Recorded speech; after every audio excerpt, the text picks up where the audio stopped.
안녕하세요. 올해로 결혼한 지 10년 차인 40대 후반의 주부입니다. 남들 시집 가던 시기에는 친정은 어렵고 아래로 딸린 동생들이 있어 결혼 생각은 꿈도 못 꾸다가 뒤늦게 인연이 닿아 남편을 소개받았습니다. 그리고 남들보다 늦은 시작이었던 만큼 더 즐겁고 행복하게 살고 싶은 마음뿐이었는데 어쩌다 보니 이렇게 저도 남에게 하소연을 하는 처지가 되었네요. 남편과는 첫 만남부터 대화가 잘 통했어요. 호탕하고 유쾌한 남편의 성격 덕분에 시간이 어떻게 가는 줄도 모르고 이야기를 나눴죠. 그래서 이후로 1년 정도 만나다가 결혼 이야기까지 나누게 되었고요.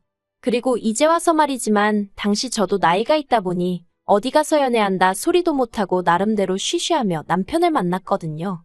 40대 여자가 연애하다 헤어지면 남들이 어떻게 볼까 신경이 쓰였으니까요. 그래서인가 남편이 결혼하자고 했을 때는 솔직히 좀 안심이 되기도 했고 평생 결혼 같은 건 못할 줄 알았는데 나도 결혼을 하는구나 싶어서 감개무량하대요. 하지만 이내 남편이 가진 재산이라곤 1억 남짓이 전부라는 사실을 알고는 적잖이 충격을 받았습니다.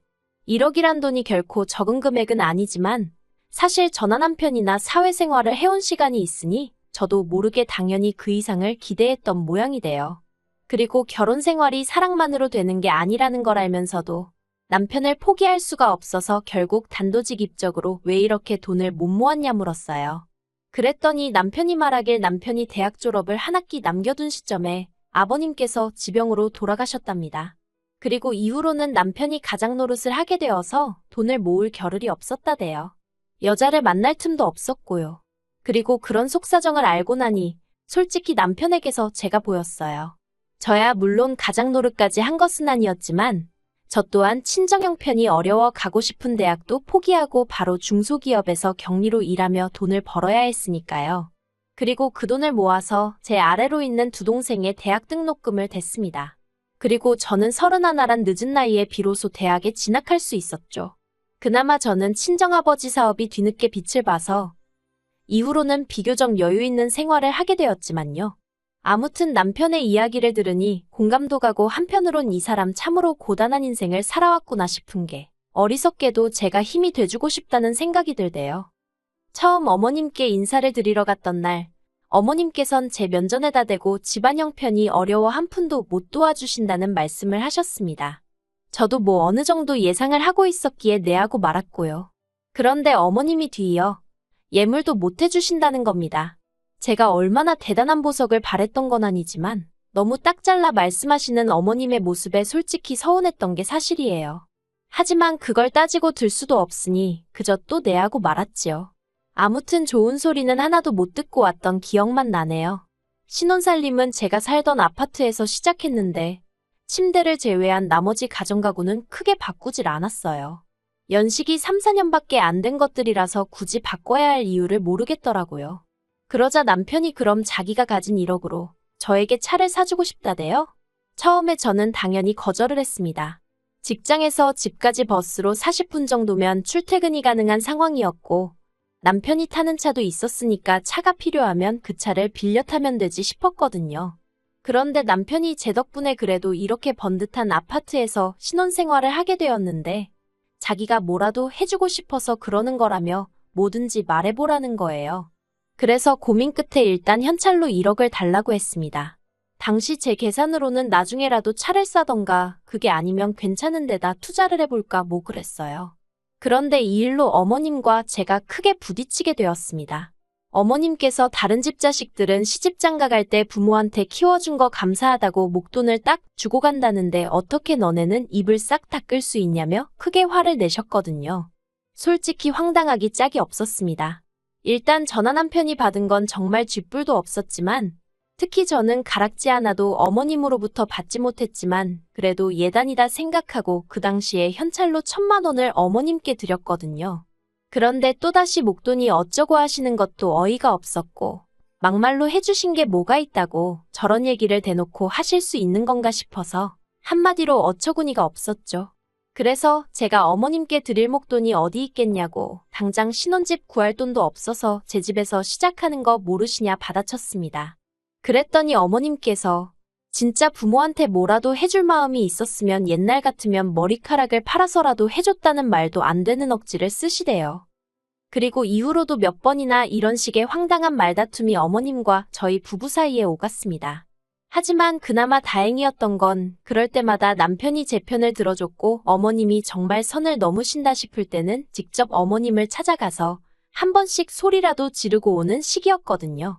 그런데 이렇게 일이 커지면 황당하게도 어머님은 저를 불러내셨습니다. 그리고는 저를 앉혀두곤 남편 욕을 하시기 일쑤셨네요. 그리고 솔직히 처음에는 어디선가 남편이 잘못하면 시어머니한테 이르는 며느리들이 있다더니 이것도 비슷한 상황인가 보다 싶어서 그런 어머님을 이해해 보려고 했어요. 그런데 시간이 흐를수록 정말 남편이 어머님이 배 아파 낳은 자식이 맞나 싶을 정도로 험담을 넘어서 아예 악담을 하시더라고요. 살면서 듣도 못한 쌍욕을 섞어가시면서 말이에요. 물론 제가 어린 나이도 아니고 그러니 욕 한마디에 화들짝 놀라고 그런 것은 아니었지만 그래도 어머님과 비슷한 연배이셨던 저희 친정부모님은 한 번도 제 앞에서 그런 상스러운 욕을 하신 적이 없으셨기에 충격이 무척이나 컸던 게 사실입니다. 그리고 아무리 어머님 아들이라고 해도 저에게는 하나뿐인 제가 믿고 사는 남편인데 그렇게 깔아뭉개시니 듣기 좋을 리가 없었죠. 그래서 언젠가 한번 어머님께 남편이 뭘 그렇게 잘못했는지 모르겠다고 어머님 말씀이 좀 지나치신 것 같다고 한마디 했어요. 그랬더니 너도 그 자식이랑 똑같은 족속이구나 하시고는 전화를 탁 끊어버리시대요. 그리고 그때 이후로 한동안은 연락을 안 하고 지냈습니다.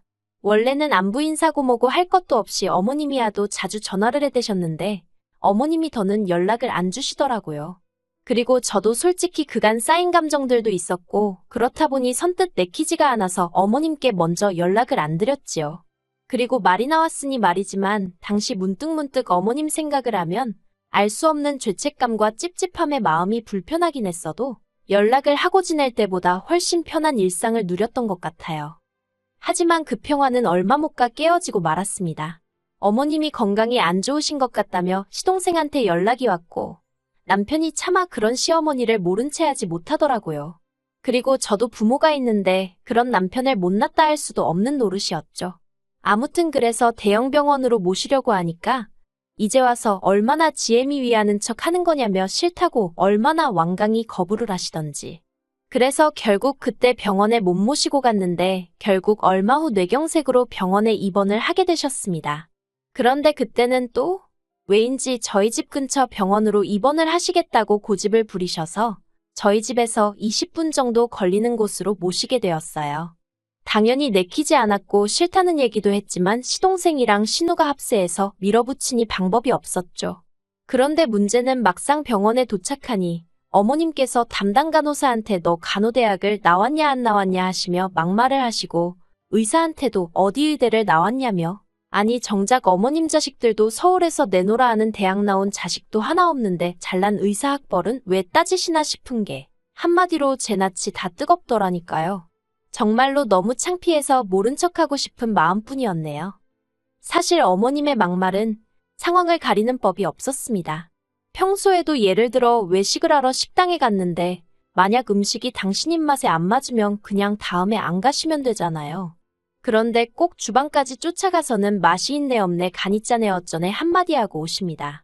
그래놓고는 하시는 말씀이 당신은 여장부 같은 성격이라 할 말은 다 해야 하고 따질 건 따져야 한다면서. 정작 그런 성격 때문에 주변 사람들이 힘들어하는 건 안중에도 없으셨죠. 오죽하면 남편이 먼저 자기 어머니지만 엮이기 싫다며 거리를 두자고 했을 정도였으니까요.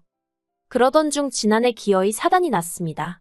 그때도 어머님하고 남편이 뭐 때문에 싸워서 한동안 서로 연락을 안 하고 지낼 때였어요. 그리고 저는 평소처럼 퇴근하던 길이었는데 어머님한테 전화가 걸려왔더라고요. 보나마나 또 남편 흉이나 보시려는 거겠지 싶어서 안 받으려다가 혹시나 위급 상황이면 어쩌나 싶은 생각에 결국 전화를 받았습니다. 그랬더니 아니나 다를까 아주 멀쩡한 목소리의 어머님이셨어요. 그리고는 떼지난 칠순 이야기를 하시면서 당신 칠순 때 왜 잔치를 안 해줬냐며 서운하다 섭섭하다 하시더니 저더러 저는 자식이 없어서 당신 속을 모른다며 막말을 하시더라고요. 저나 남편이나 늦은 결혼이었지만 그래도 혹시나 아이 하나는 가질 수 있지 않을까 하는 희망의 별의별 짓을 다 하다가 결국 안 된다는 걸 인정하고 간신히 마음을 추스리던 시기였는데 말이죠. 그리고 어머님 칠순잔치를 안 해드린 건 저희 친정아버지께서 암투병 끝에 세상을 떠나셨는데 그때가 어머님 칠순 2주 전이었습니다. 그러니 상황이 상황인지라 대단하게는 못하고 그냥 식구들 불러서 밥 한 끼 먹고 현찰로 목돈을 드렸거든요. 그런데 이제 와서 남들 다 하는 잔치를 당신만 못했다고 저한테 화풀이를 하시니 참을 수가 없었네요. 그래서 어머님께 정말 너무하신 거 아니냐고 그때 돈은 그럼 왜 받으셨냐고 다시 돌려달라고 했어요. 그 돈으로 어머님 말씀대로 잔치해드리겠다고요. 그랬더니 어머님이 그까짓 돈으로 무슨 잔치를 얼마나 크게 하냐면서 됐다고 신경질을 부리시더니 전화를 먼저 끊어버리셨습니다. 전화를 끊긴 후에도 한참 동안 뭐랄까 마음이 진정되질 않았습니다.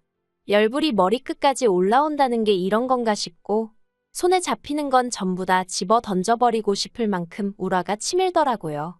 어떻게 집에 도착했는지도 모르겠는데 아무튼 집에 들어가니 남편이 먼저 와 있었어요.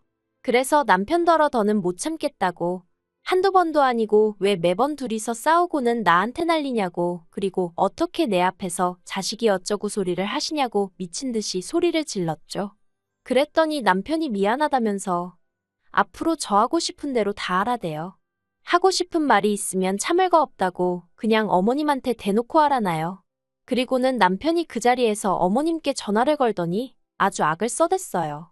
할 말이 있으면 나한테 하지 왜 엄한 사람을 괴롭히냐면서. 그러니까 또 어머님이 한 발 물러나시대요.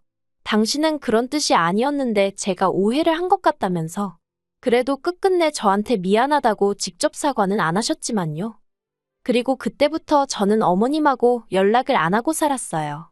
막말로 연락을 안 하고 사는 동안 저는 불편한 건 하나도 없었네요. 그런데 올해 초 뜻밖의 소식을 접하게 되었습니다. 시동생이 자기가 어머님을 모시고 살 거라며 저희와는 상의도 없이 어머님이 사시던 집을 팔았다는 거예요. 그런데 더 어이가 없는 건 어머님이 집 한 돈 1억을 전부 시동생한테 주기로 하셨다는 겁니다. 황당하고 어이가 없었죠.